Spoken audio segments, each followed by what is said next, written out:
নিরামিষের দিনে একদম শুদ্ধ একটা নিরামিষ রান্না, মুগ ডাল দিয়ে চাল কুমড়ো দিয়ে।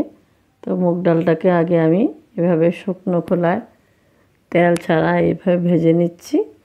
আর আমি এইভাবে টুকরো করে করে চাল কুমড়োগুলোকে কেটে নিয়েছি, কেটে ধুয়ে পরিষ্কার করেছি। আর এইগুলোকে নুন হলুদ দিয়ে ভেজে নিয়ে নেব। আর এদিকে ডালটা আমার ভাজা হচ্ছে, আমি এটাকেও সিদ্ধ করে নেব।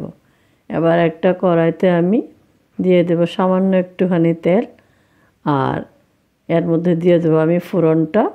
আর আমার চ্যানেলটা যদি কারো ভালো লাগে সাবস্ক্রাইব করে দেবেন।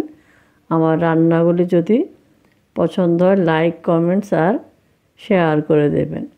ফোড়নে আমি একটা তেজপাতা দিয়ে দিয়েছি, আর দুটো গোটা শুকনো লঙ্কা দিয়েছি।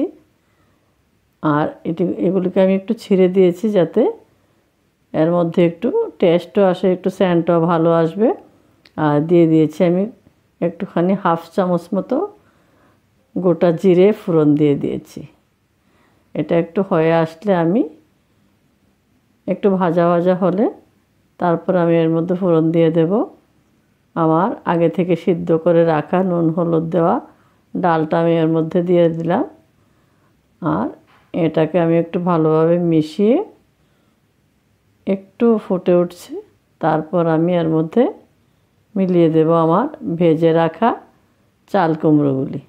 চাল কুমড়োগুলি নুন হলুদ দিয়ে ভাজা ছিল, আর মোটামুটি হাফ সিদ্ধও হয়েছিল তখন ভাজার সময়। এর মধ্যে আমি দিয়ে দিলাম কয়েকটা চেরা কাঁচা লঙ্কা, আর এটাকে আমি একটু ভালোভাবে মিশিয়ে নেব।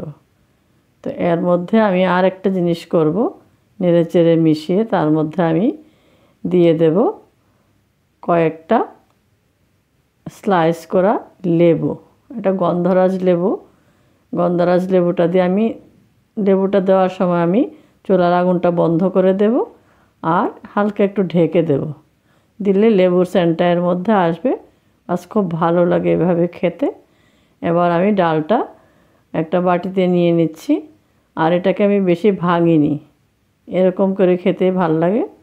তো হয়ে গেছে আমার নিরামিষ কম তেল মশলা একটা ডাল। এটা পুরোপুরি বাঙালিদের খাওয়া, সবাই এটাকে একটু ট্রাই করতে পারেন। মুগ ডাল দিয়ে চাল কুমড়ো দিয়ে একটা নিরামিষ রান্না।